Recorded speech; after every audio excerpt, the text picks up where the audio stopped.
Tu te prépares à un futur qui existe déjà. Et si 2026 te paraît si lointain, ce n'est pas parce qu'il n'est pas encore arrivé. C'est parce que tu essaies d'avancer vers quelque chose que tu es censé capter, pas atteindre.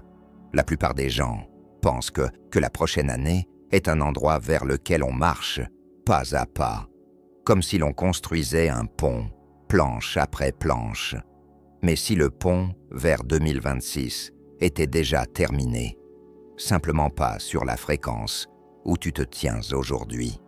Voilà le paradoxe que presque personne ne voit. Tu ne voyages pas vers le futur par l'effort.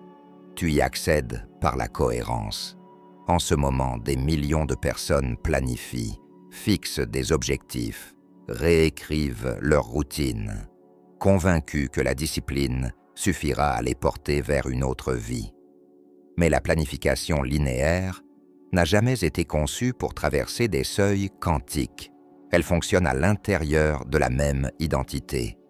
Elle réorganise les habitudes, pas les réalités. Le champ quantique ne répond pas au calendrier. Il répond aux états. Pense à une radio. Elle ne se rapproche pas d'une station en augmentant le volume. Elle capte un autre signal seulement quand la fréquence change. Peu importe l'effort, l'émission ne change pas tant que le cadran ne bouge pas. C'est exactement ce qui se joue entre toi et 2026. Tu n'es pas censé traîner l'ancienne version de toi à travers le calendrier en espérant qu'autre chose arrive de l'autre côté.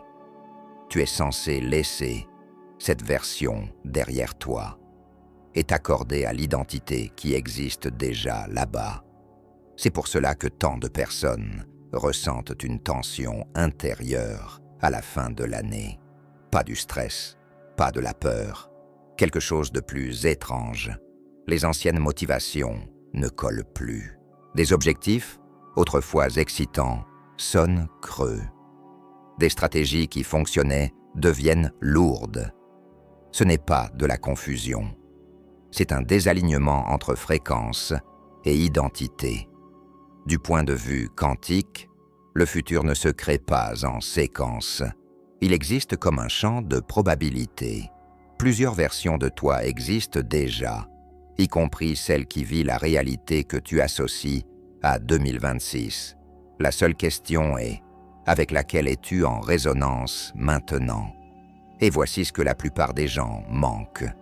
Tu n'entres pas dans une nouvelle année automatiquement comme une nouvelle personne. Tu emportes ta structure intérieure avec toi, à moins que quelque chose ne change avant que le calendrier ne tourne. C'est pour cela que ce moment est crucial.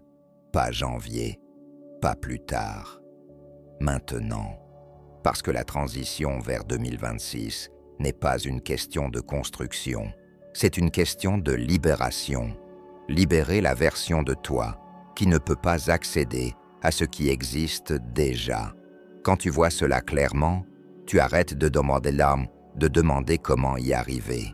Et tu commences à demander « Qui dois-je cesser d'être pour le recevoir ?» Les objectifs linéaires échouent non pas parce qu'ils sont faux, mais parce qu'ils sont incomplets. Ils supposent que la réalité répond à l'effort dans le temps, alors qu'en vérité, elle répond à la cohérence dans le présent. La planification fonctionne seulement à l'intérieur de la même identité qui a créé les résultats actuels. Elle réarrange le comportement, mais améliore rarement l'observateur. C'est pour cela que les résolutions traditionnelles s'effondrent si vite. On change les horaires, les habitudes, parfois même l'environnement, mais on garde le même rapport à la pression, la même posture émotionnelle, la même attente de lutte ou de retard. Et le champ quantique reflète simplement cette cohérence. Du point de vue classique, cela semble frustrant. Du point de vue quantique, c'est logique. La réalité n'avance pas étape par étape comme l'esprit l'imagine. Elle se réorganise d'un seul coup quand le signal interne devient assez stable. C'est pour cela que les percées soudaines paraissent choquantes. Non pas parce qu'elles sont aléatoires, mais parce que le basculement intérieur a eu lieu bien avant que le changement extérieur ne soit visible. La planification suppose que le futur est vide et doit être construit.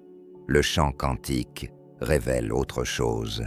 Le futur existe déjà comme potentiel, et ce qui se manifeste, ce n'est pas ce que tu désires le plus.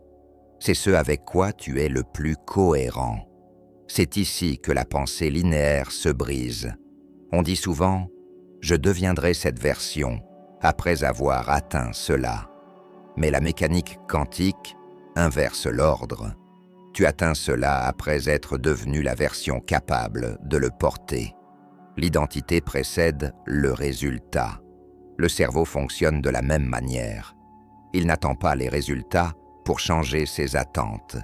Il agit selon ce qu'il prédit. Si ton modèle intérieur prédit effort, résistance ou délai, tes actions renforcent inconsciemment ces résultats. Tu ne te sabotes pas. Tu confirmes ta carte intérieure. C'est pour cela que forcer la motivation en fin d'année est épuisant. Tu essaies de remplacer une identité par de la discipline. Et la discipline sans cohérence crée l'épuisement, pas la transformation. Le champ quantique n'est pas impressionné par tes plans. Il répond à la manière dont tu incarnes un état. Une certitude calme réorganise la réalité plus vite qu'un effort frénétique. La présence est plus efficace que la pression. C'est aussi pour cela que les lignes du temps cessent de faire sens lors des vraies transitions. Tu te sens détaché de l'urgence, du compte à rebours. Ce n'est pas de l'apathie. C'est ton système qui comprend que la prochaine version de toi n'arrivera pas par la vitesse, mais par l'alignement.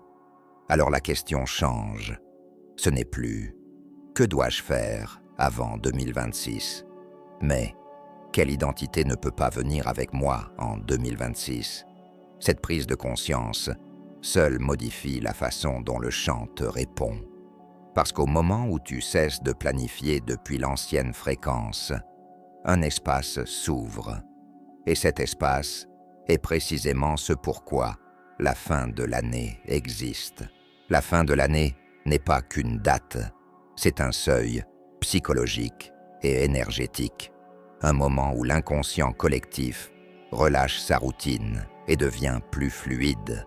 Même ceux qui ne croient en rien ressentent cette pause, la sensation qu'un cycle se ferme. Quand de grands groupes entrent en réflexion en même temps, le champ devient moins rigide. Les anciens récits s'affaiblissent, l'identité devient plus malléable. Si le temps te paraît étrange en ce moment, si les jours se mélangent, si l'urgence se dissout, ce n'est pas de la paresse. C'est ton esprit qui sort du suivi linéaire et entre dans la conscience des possibles. Spirituellement, on appelle souvent cela un portail. Non pas parce que quelque chose s'ouvre dans le ciel, mais parce que la perception s'ouvre à l'intérieur. C'est ici que l'alignement devient plus facile, à condition de ne pas remplir immédiatement l'espace avec de nouveaux plans. L'erreur la plus courante est de sentir l'ouverture et de vouloir la verrouiller. Nouvelle règle, nouvelle pression. Mais la pression ferme le champ trop tôt. L'opportunité de ce moment n'est pas l'action, c'est l'accord. Cesse de demander ce que tu veux l'an prochain.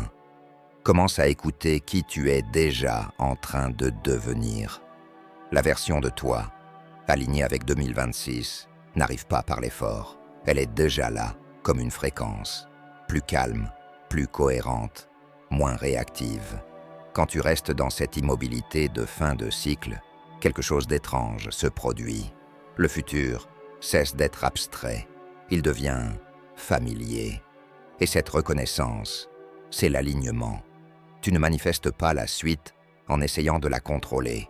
Tu la manifestes en devenant assez réceptif pour la recevoir. 2026 n'attend pas que tu veuilles plus fort. Il attend que tu arrives comme quelqu'un capable de le porter. À un moment, la manifestation cesse d'être une question de désir et devient une question de ce que tu es prêt à laisser derrière toi. Car l'identité est une fréquence. Tu n'attires à ce à quoi tu penses. Tu t'accordes à ce que tu connais comme état d'être. La version de toi, en 2026, n'est pas définie par des objectifs. Elle est définie par sa structure intérieure, sa relation au temps, à l'incertitude, au silence, à la confiance. Quand ta fréquence se stabilise, le chant n'a pas besoin d'instruction. Il s'organise naturellement. C'est pour cela que l'effort seul ne peut pas t'y emmener. L'effort appartient à l'ancien soi. Le futur soi fonctionne avec moins de friction, plus de clarté. Tu le remarqueras, tu expliques moins, tu cherches moins de validation. L'urgence disparaît, et avec elle, la résistance. La manifestation cesse d'être émotionnelle, elle devient inévitable. La version future de toi n'est pas au bout de 2026, elle est disponible maintenant. La seule condition est de cesser de t'identifier à celle qui ne peut pas y accéder. Cette transition ne demande pas de force, elle demande de la reconnaissance. Relâche ce qui ne te correspond plus, accueille ce qui te reconnaît déjà et laisse la réalité te rejoindre là.